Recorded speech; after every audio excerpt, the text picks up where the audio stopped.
For 48 hours, he did not respond. So I had to go back on X and retweet at him and say that we've been trying to reach out to you.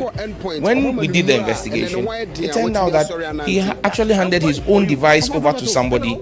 And when they did the record, they realized that the person used it to watch and stream videos. And that's how come the data he was expecting to keep. And I have evidence of this. I mean, and some of them, I've actually urged some of them to come out and do public sensitization. I'm sure you all saw the one by Mr. DKB when he complained about his data, and subsequently he realized that it was from his own user behavior. But like I said, we will continue to deal with every single one that comes our way. The third thing we've done is comprehensive ICT legal reform. The ministry has completed a thorough internal review of all existing ICT laws, regulations, and policies. As a result, 15 new pieces of legislation are being drafted as we speak.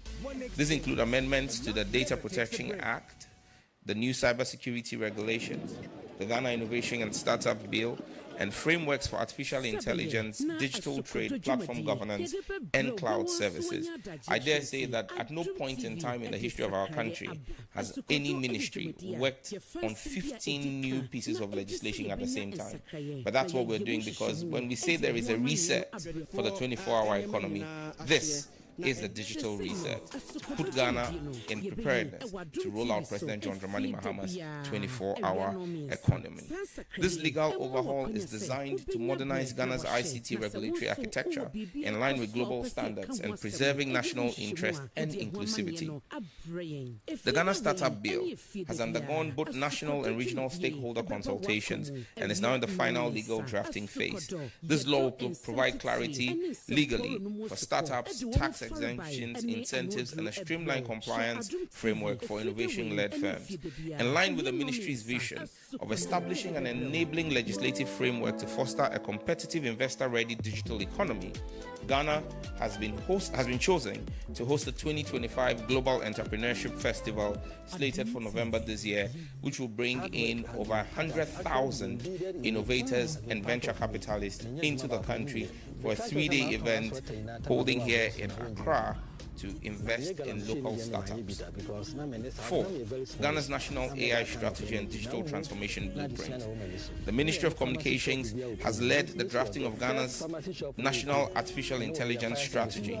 This draft strategy, which has been co-created through high-level consultations with stakeholders including the British High Commission, UNESCO, the Kwame Nkrumah University of Science and Technology's Responsible AI Lab, and GIZ, and the UNDP, has led to a strategy document which has completed legal reviews and is scheduled for cabinet presentation this quarter. Parallel to this, we have continued in May to launch the National Digital Transformation and Emerging Technology Strategy. This document sets out a roadmap for ethical and sovereign integration of emerging technologies, particularly artificial intelligence, across sectors such as agriculture, healthcare, logistics, financial inclusion, and education.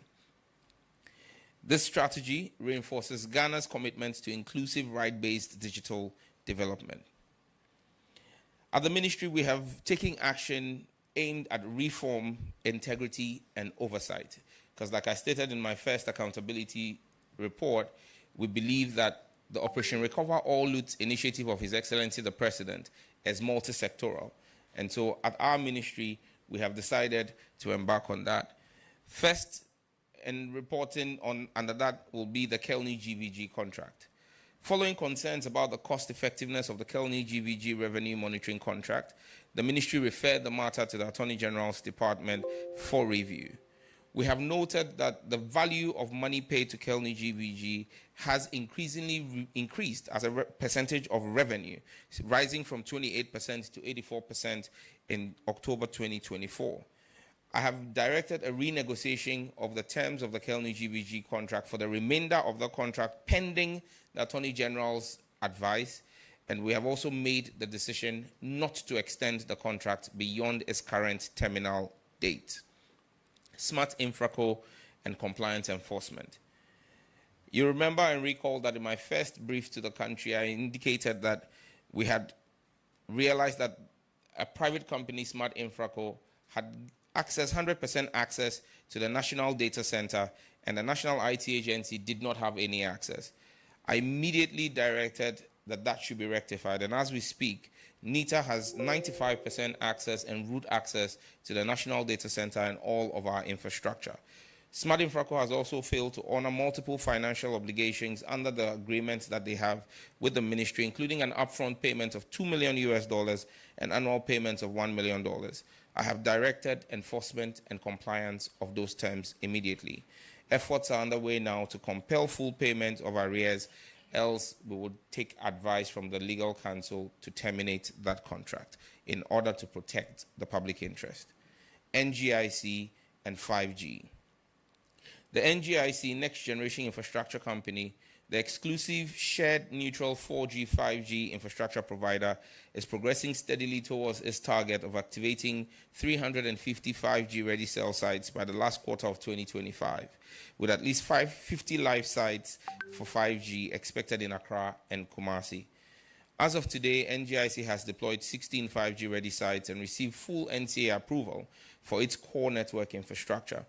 I've also indicated in my last briefing that failure by NGIC to roll out full commercial activities by end of Q4 this year will lead to me terminating the terms of that contract, taking away the exclusivity clause in there, and opening it up for fresh negotiations. 4. Ghana.gov. The Ghana.gov platform has run under the previous administration of President Akufo-Addo without a contract. Millions of Ghana cedis, in fact, hundreds, tens of millions of Ghana cedis were paid every month to companies without a contract. We have put an end and a stop to that. Since President Mahama came into office, not a peso has been paid on that because we cannot keep paying for a project that has no contract. The ministry has redesigned the project. We're going to launch it in Q4 of this year, working closely with the Ministry of Finance. We're currently at the Public Procurement Authority seeking clearance to proceed with a public tender to ensure that the best value for money is achieved for the Ghanaian people. The redesigned site will feature faster access, full Ghana card integration, an intuitive, streamlined interface tailored for both individuals and businesses, and will harmonize all of government's payment gateways and platforms into one portal. 5. Operation Recover or Loot Oral, specific to broadcasting frequency audit. As part of the government's oral initiative, the ministry directed the NCA to conduct a comprehensive audit of broadcasting frequencies. The first phase of the audit revealed multiple regulatory infractions with a total estimated tax penalty of 9.5 million Ghana cedis. Several stations have already been shut down for non-compliance. The ministry remains committed to reclaiming state assets and ensuring that frequencies are allocated transparently and in accordance with law. And you will also recollect that about 5 weeks ago, the ministry issued a directive to the NCA to shut down 64 radio stations. The President, His Excellency John Dramani Mahama, intervened and requested for amnesty, which we granted a 30-day amnesty. Let me state that of the 64 radio stations, 58 of them have written to the NCA and started the process of regularizing their paperwork. However, you would recall that I indicated that the total number of radio stations in default was 210. The 64 was just one phase. We expect that the public sensitization with the first batch of 64 would have compelled the others to have taken steps to rectify their anomaly. For all those who have failed to take any step, there will be no further public announcement on it. There simply will be enforcement in order of protecting the public resource. 6. Girls in ICT. The ministry has scaled the 2025 Girls in ICT initiative across the Volta region, Upper East region, and Upper West region as part of efforts to close the gender gap in digital skills. In June this year, 1,000 girls from 18 districts in the Volta region completed a 3-week practical training program covering web development, game animation, cybersecurity, and coding, equipping them with relevant tools for Ghana's future digital economy. The Girls in ICT initiative reinforces our inclusive digital transformation agenda by investing in the next generation of female tech leaders and ensures that digital opportunity is genuinely national. And let me once again remind you that this initiative was an initiative that started under President John Evans Atta Mills and Vice President John Dramani Mahama in 2012. Now, on consumer and public interest protection efforts, I'll start with PayPal. The ministry has formally reopened engagements with PayPal to restore full access to its service for Ghanaian users. As of June 2025, PayPal's regional government relations team has issued Ghana a compliance roadmap outlining the technical, regulatory, and financial standards required for whitelist reinstatement. The ministry is working closely with the Bank of Ghana and other key stakeholders to fulfill these conditions and to ensure PayPal also meets the necessary requirements to operate in Ghana. This effort is a strategic priority to expand access to global digital payment platforms for freelancers, SMEs, startups, and the creative sector. Securing PayPal access will remove a long-standing barrier to participation in the global digital economy and expand financial inclusion and cross-border trade opportunities for millions of Ghanaians. We're working closely with the governor of the Bank of Ghana to ensure that PayPal is given access to our economy and our digital space. However, we'll insist that PayPal will comply with the regulations of the Bank of Ghana. 2, TikTok. As part of our efforts to promote a safe, vibrant, and inclusive digital creative economy, I met with TikTok's West Africa Government Relations team on the 26th of June. Our discussions focused on enforcing age restrictions, safeguarding minors, and promoting responsible content development. I urged TikTok in that meeting to ensure fair compensation for Ghanaian content creators, and I also proposed the establishment of a local moderation and content governance team to reflect Ghana's value, protect our user rights, and support national regulatory expectations. I'm looking forward to the TikTok partnership with the ministry to provide capacity building for our content creators in the country on how best to monetize that platform for the benefit of Ghanaian content creators. That should happen in Q4 this year. Now, MultiChoice Ghana. I made the announcement that I had directed MultiChoice to be present at the ministry for a meeting. At that meeting, we requested a 30% reduction in pricing for subscribers of MultiChoice Ghana's packages. The meeting addressed public concerns about affordability, value for money, and fairness in service delivery. I made clear the ministry's expectation that pricing structures had to be responsive to Ghana's current economic context. I made a formal request of 30% reduction in the package pricing and gave a deadline of July 21st for a formal response from MultiChoice. On the 21st of July this year, I received a 9-page letter from MultiChoice detailing why they were refusing to reduce their pricing. Their reasons included that the cedi had depreciated in the preceding 8 years by 240%. And they claimed that my request for a reduction on the basis of the appreciation of the cedi was unfounded because, in their words, the appreciation of the Ghanaian cedi over the last 6 months has been a fluke which could not be sustainable. As minister, my fidelity is to the Ghanaian people. I have had to act in the interest of the Ghanaian people. And I believe that the Ghanaian people have been fleeced and exploited for too long. I wrote back to the NCA on Monday from 18 districts in the and directed the NCA in that letter to suspend the broadcasting license of DSTV effective 7th of August 2025 if they fail to effect a reduction in their bundle prices. I cannot, as minister, serving the Ghanaian people, continue to watch what can best be described as plain stealing happening to the Ghanaian people.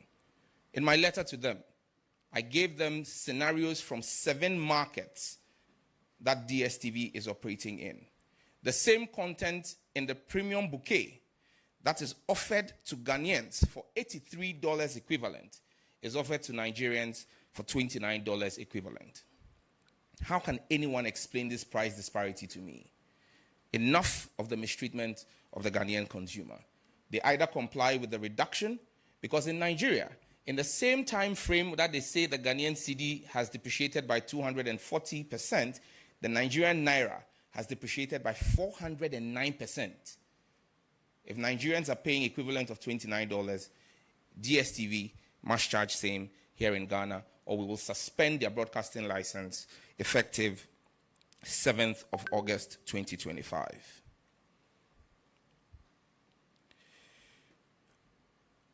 The ministry would continue to leverage our public-private and bilateral partnerships to expand digital opportunities, attract investment, and catalyze structural reforms across the ICT sector.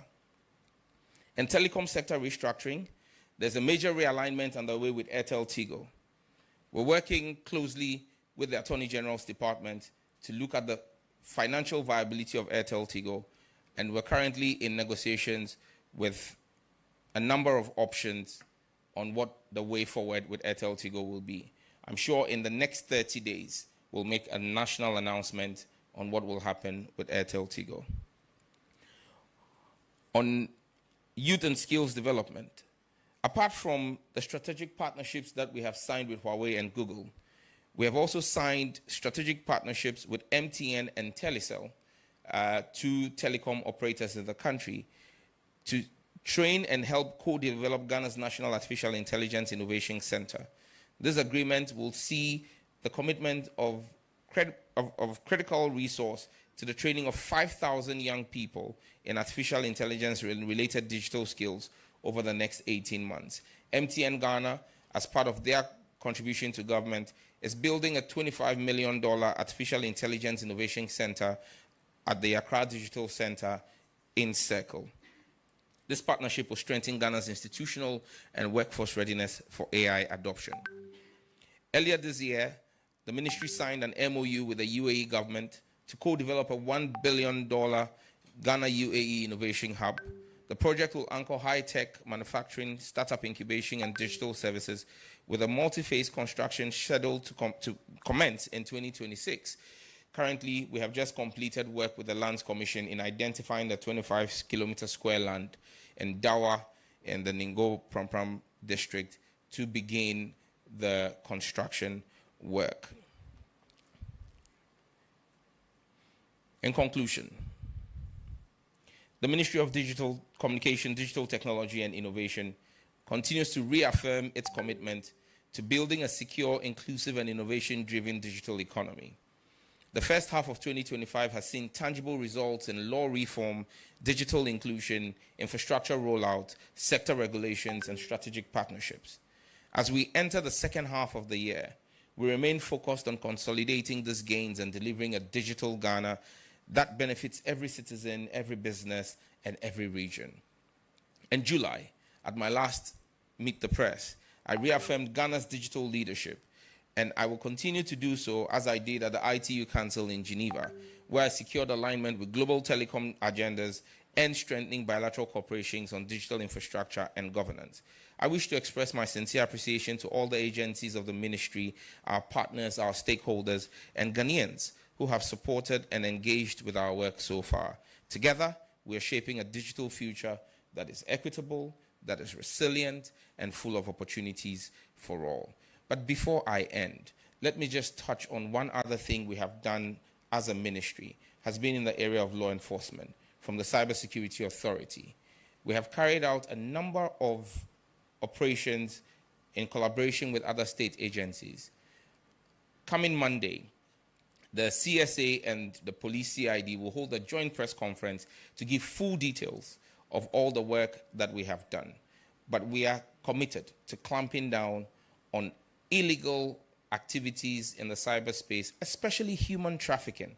We're seeing a lot of human trafficking happen in the country, but I want to say a very big thank you to the leadership of the Cybersecurity Authority and our allied security agencies in the national security architecture who have worked with us to keep Ghana resilient. Thank you.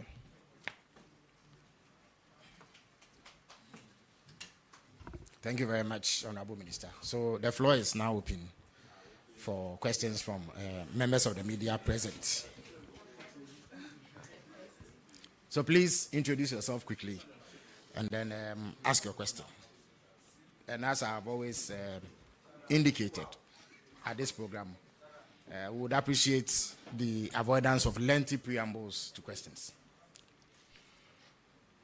Please go ahead. Minister, good morning. My name is Kwame Anum. I report for Multimedia's Adom FM, Adom TV, and as MPFM. I want to bring the Minister to the data pricing.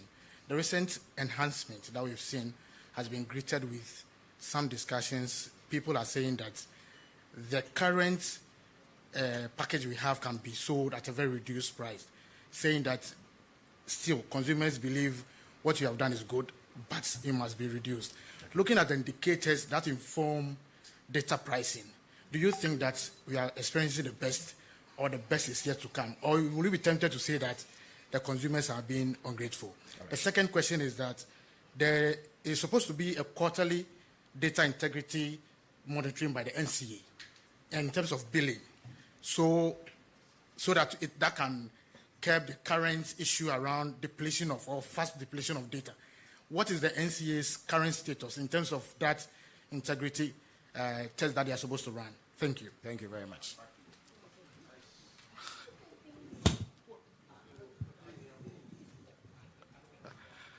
All right, good morning. My name is Shadrach Odamiejare, Metro TV. Honorable, my first question is on rural telephony projects, and the acting CEO mentioned some abandoned projects, and most of them, after he took over, he realized were existing on paper but not physically. Going forward, are you going to move these projects forward and hold responsible, if any, people who have done any wrong in that line? And I think your outfit also deserves a thumbs up looking at all the ICT things you have mentioned. But after roaming 15 out of the 16 regions, there are a lot of places I visited that has issues with accessing data and network in general. So are we also going to see, or going forward, how fast are we going to see these areas getting access, so that if I'm moving from Bunturugu to Yoyo, I know I can still take part in the 1 million coders project? Thank you. Thank you very much. Komla Klusha, I work at TV3. Specifically on the NGIC 5G rollout deadline that you have set. You said as of today, NGIC has deployed 16 5G ready sites and received full NCA approval for its core network infrastructure. And you've indicated that failure to commence full commercial 5G activities by end of the fourth quarter would lead to a renegotiation or termination of the existing license agreement. We were told, I think as of last year or so, that by the 1st of December, once you switch on your phone, you should be able to access 5G. What did you inherit, and why are we where we are as of now? The last bit has to do with the caution, so to speak, or for want of a better word, the threats that you have issued to MultiChoice. How do you respond to the question of market size? Yes, Nigeria has well in excess of 100 million citizens. Ghana is hovering around 35 million. They are looking also at market penetration. Would it be fair for you to go with the threats, looking also at the penetration and also the quality of service that they have had to offer both countries? Thank you very much. Good afternoon. My name is Emmanuel Romeo Teta. I report for Ahunto FM. Honorable Minister, fake news continue to spread heavily across Ghana's social media, especially X. Well, from your perspective, how serious is the threat to national cohesion and public safety? And what steps is the ministry taking to monitor and reduce spread of misinformation and disinformation online without infringing citizens' freedom of speech? Thank you. Thank you very much. So if there are no more questions in this round, okay, we'll take one last question in this round. Okay, my name is Wisdom Hedejime. I work for TVXYZ. I want to find out, beyond the training of the 1 million coders, what job markets are available to accommodate them? Thank you very much. So, Honorable Minister, the floor is yours. Thank you very much. I'm just trying to get a particular document to respond to the multi-TV one, but okay, good.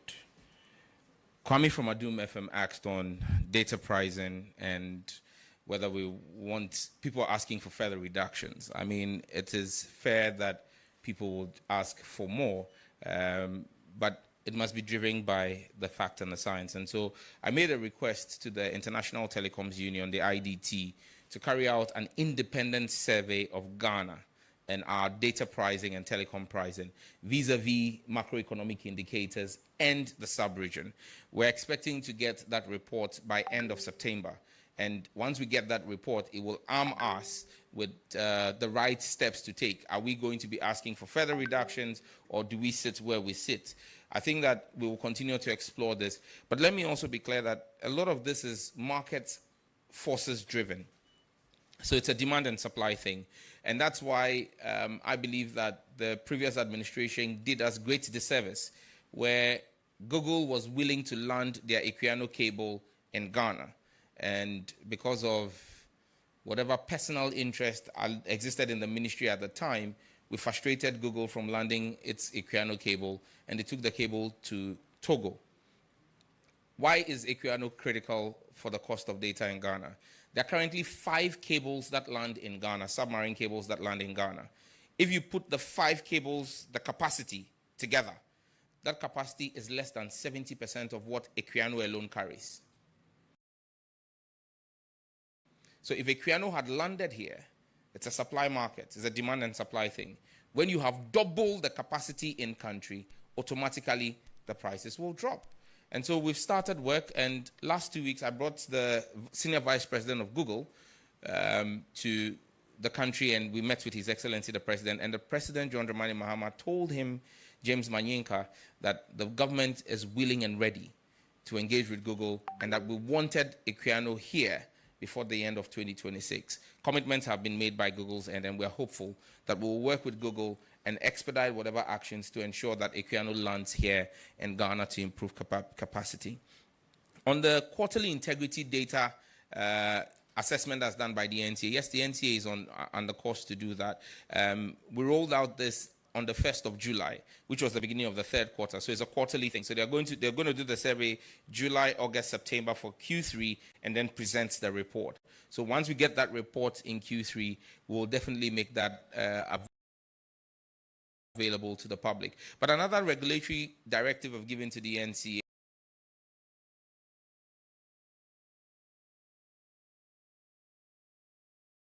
which is being explored right now, is, you see, when you make phone calls, at times you get a pop-up message that tells you that you spoke for this long and this amount of your credit has gone, so this is your balance. We're trying to see if we can work with the telcos to ensure that at the end of every day, they also send you a pop-up message like that, that gives you on a daily basis, a report of what your data usage has been, so that it's also able for you to then work. Because every one of the cases I've investigated, we've had to request for the CDRs. And so it's the CDRs that allow us to then determine what your data records have been. But if you also, as a customer, is giving a daily update, it lets you understand if something is going off or if there's something wrong with your system. I think that provides us more transparency. And so we've asked the NCA to explore that with the MNOs. Shadrach from Metro TV asked about the rural telephony sites, abandoned projects, what is next? Very true. There are about 400 of the 1,500 sites that had been, on paper, constructed that have equipment at different levels of erection. Why are people laughing? Okay, different stages of construction. My choice of words are very interesting. Anyway, and so you have some of the areas where the masts have been constructed, but there's no traffic running through there. So people say that they see the mast, but it's not working. And so we've engaged the contractor, Ascend Digital, and we're asking for them to complete that. And then we are dispatching them to complete their almost 500 sites that have not been started at all.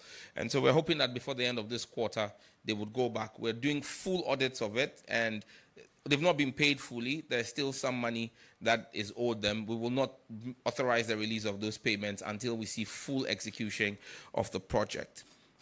And he spoke about data access in rural communities. That's where the real challenge is, because you see, most of these cell sites were 2G and 3G sites, the rural telephony sites. Most of what were built were 2G and 3G. And so you realize that a lot of the data experience is actually 4G.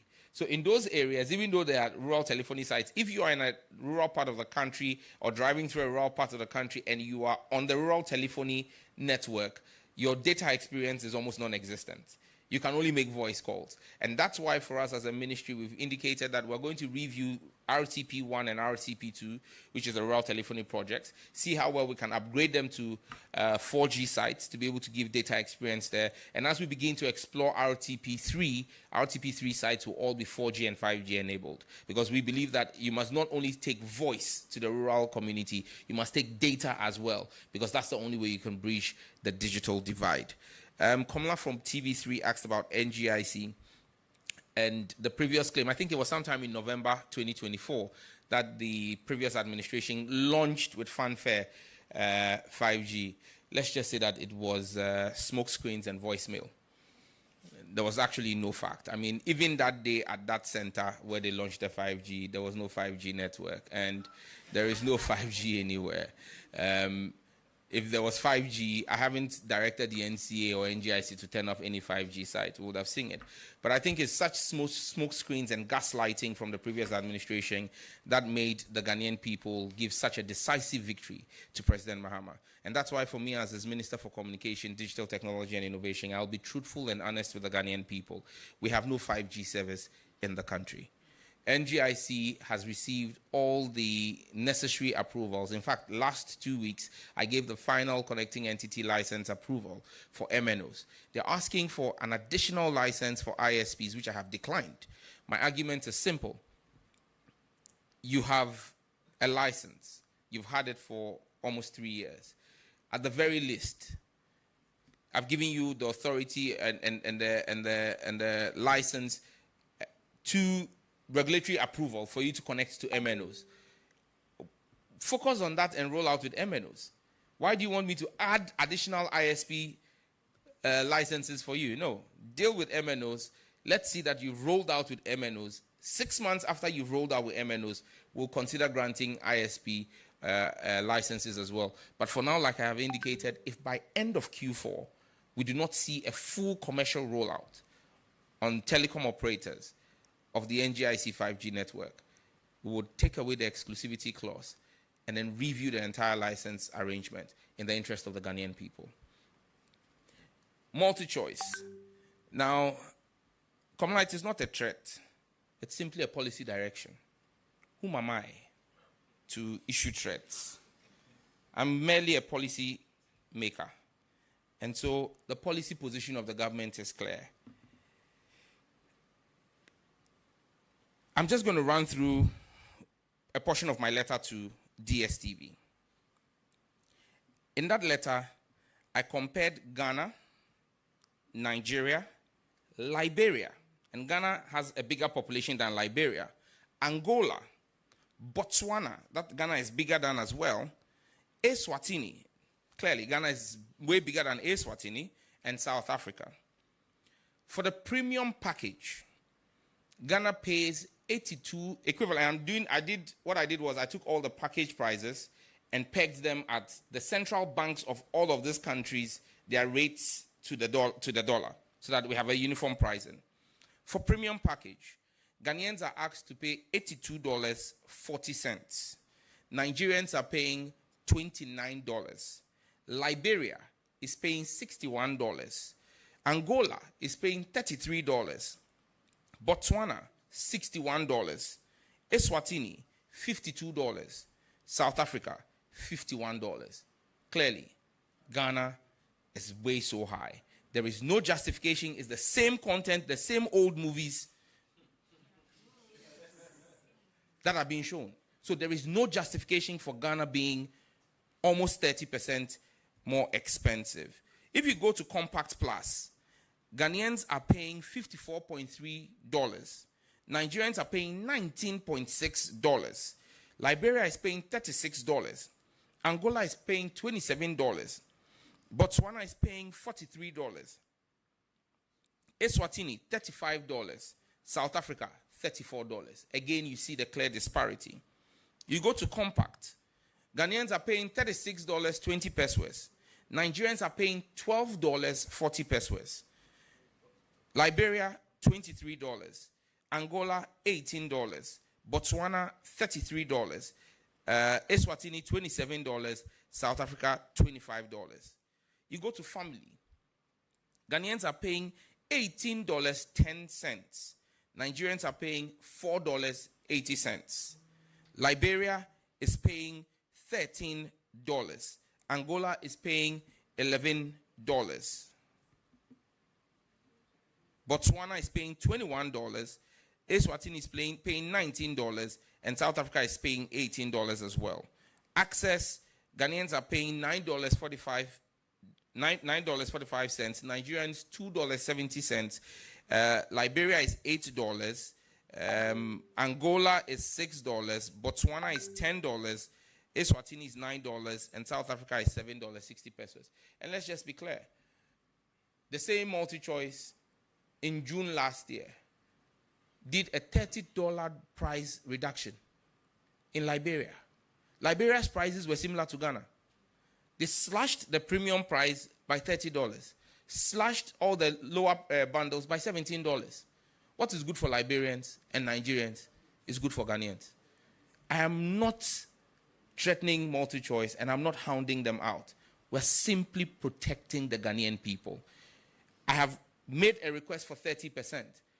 What I consider a proactive step will not be you writing to me and tell me that the prudent management of the economy by the Mahama administration that has led to upgrades in our credit rating by Standards and Poor's, Fitch, you tell me that that is a fluke. And so in my letter to MultiChoice, I asked them since when they began rating economies.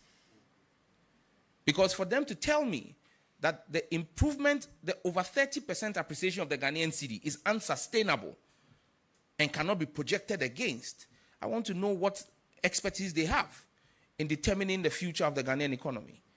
We are simply acting as regulators. We will not give a license to a foreign entity to come and fleece Ghanaians. You want to work here in Ghana, you will work in the interest of the Ghanaian people. I gave them 21 days, they responded. I've given them another 7 days. By 7th of August, the NCA would suspend their broadcasting license if they don't come back to us with a reduction in price for the Ghanaian people. And I know that they are banking their hopes that the Ghanaian people will complain about the Premier League and no. There are several ways of killing a cat. Romeo, I'm not a cat hunter, please. Don't let my in-laws come after me. You know my wife is a Voltarian. That's on the lighter side. Me and Komla have eaten cat meat before. Romeo from Ahuto asked about fake news. Yes, I indicated that we had 15 legislation underway. One of them is a legislation on misinformation, disinformation, and fake news and hateful speech. That is also about 90% complete.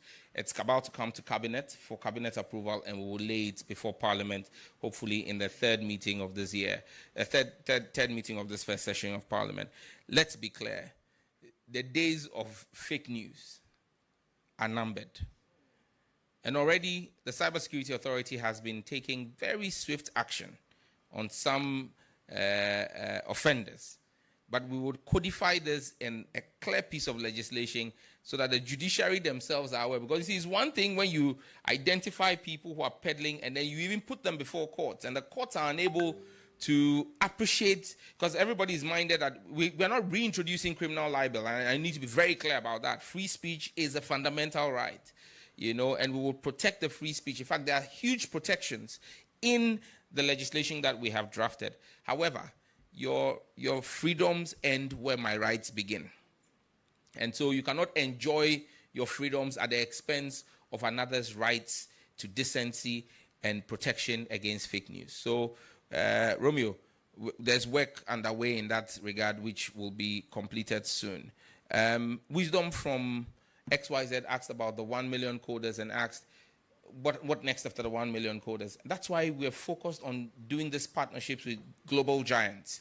So if you're one of the 100,000 who get trained by Huawei, and then we're trying to move you off into one of the telecom giants to work, most of the telecom giants are running Huawei systems anyway. Huawei is one of the biggest telecom operators or in OEMs, original equipment manufacturers in the world. So if you are trained and certified by Huawei, you have a better chance than even many university graduates in being employed by the sector you've been trained in, because you've been trained by those who manufacture the equipment themselves. It's the same thing we've done with Google. Google is the biggest search engine in the world.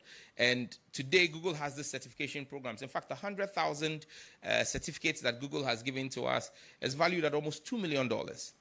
So when you're trained by Google, and we're working very closely with Simon Maggi at GIPC, to bring in a number of business process outsourcing and knowledge process outsourcing jobs here. In fact, the BPO market is $4 trillion.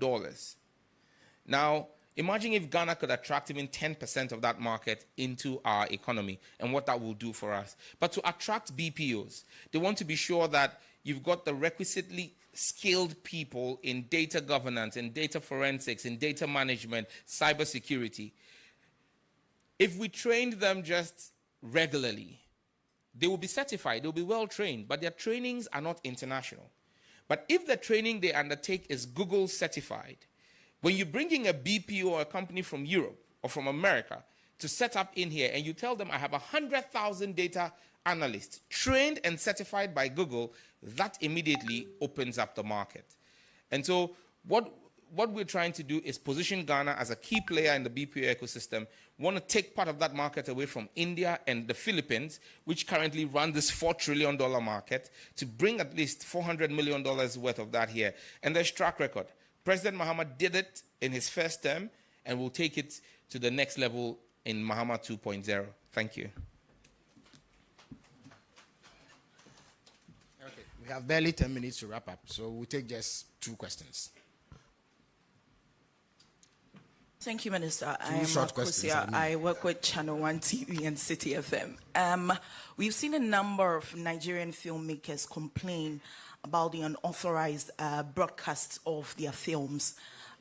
You were swift to respond to some of these concerns, but we want to find out from you, what is the immediate action being taken by the ministry to address these copyright infringements? Thank you. Thank you. Maxwell Agbaba, Joy FM, Joy News. Okay, so I'm interested in the $1 billion digital and the technology and innovation hub. Minister, some of your critics are already predicting doom and gloom for that project. In fact, they say that it's going to take the same trajectory like the Hope City project. I know the Hope City project was private sector led. This has a government-to-government structure. I want to find out from you, what would you say to allay their fears? Thank you. Yeah, that was short. Honorable Minister. I get a sense that the 2 people who question normally have very lengthy questions, but they've pleasantly surprised the Minister for Government Communications. Akosia City and Channel 1, unauthorized broadcast of films and copyright infringement. It's not just limited to Nigerians. In fact, yesterday at home, my wife drew my attention to a complaint, I think by Kalsum Scenario or something, of a new movie she shot, which was being aired on Zandi Kamel, her movie, which is just released, being aired and broadcast on national TV. Now, let's be clear. Myself and my brother Felix have very intertwined mandates when it comes to TV. As the Ministry of Communications, we deal with licensing. Now, the Ministry of Government Communication will have oversight of the agencies that deal with content. So the National Media Commission, even though constitutional, will have some government engagements with the Ministry of Government Communication and the National Film Authority. But we've taken critical steps. Myself and Felix met with the National Film Authority and the NMC. We had a joint stakeholder engagement where we discussed this issue, and we're beginning to come up with the framework that's going to guide broadcast of material and protection of intellectual property rights. So the point here is this. You would need to have a multi-sectoral approach where the Film Authority, the National Media Commission are looking at the issues and raising them with the Ministry of Government Communication, and where there are defaults or recalcitrants, we will step in with the regulator to enforce or sanction errant media houses. In fact, let me just state that I'm writing officially to the National Media Commission, and that letter is to give the National Media Commission a 30-day mandate. And it looks like I like 30 days. But I'm giving them a 30-day mandate to take advantage of resource that the NCA, which is under my ministry, has put at their disposal, the Broadcast Monitoring Center.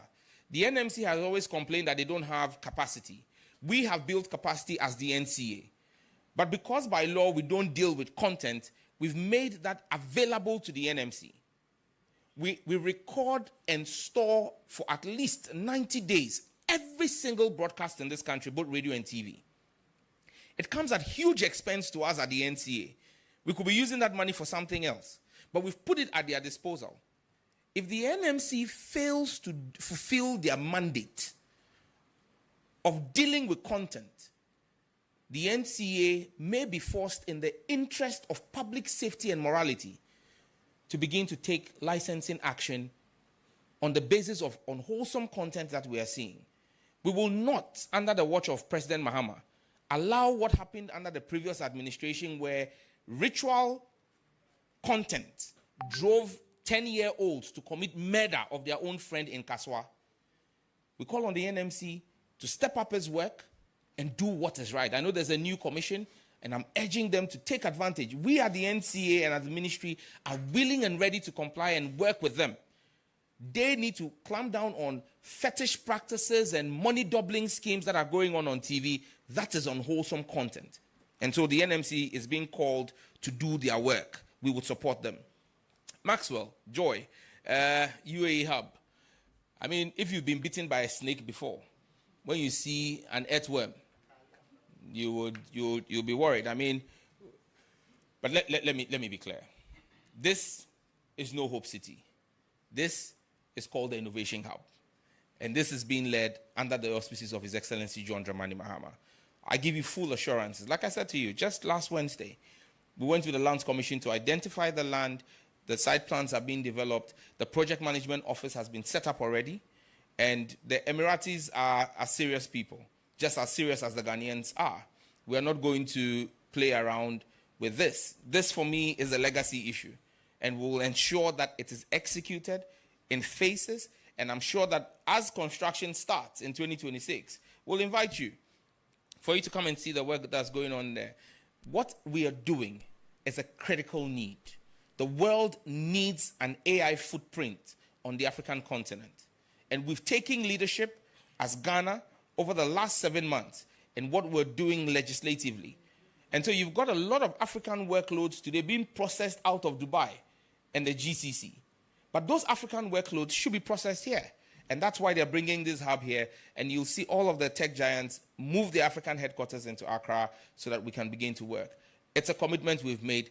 It's a commitment we will keep. We promised to drop data prices and increase the bundle. We delivered.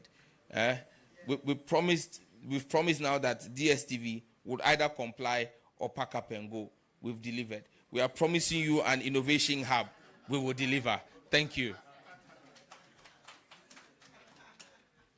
fact, we promised you 1 million coders. We've delivered. Thank you very much, Honorable Minister, for delivering on those promises and apprising us of the work done so far to realize those objectives. On this note, we will draw down the curtains here for today's edition of the Government Accountability Series, with immense thanks to the Minister and to yourselves in the media for attending upon us. On Monday, the Honorable George Opariado, Minister for Youth Development and Empowerment, will be here to update us on the various youth development and job creation interventions introduced by the John Dramani Mahama administration. So until then, goodbye.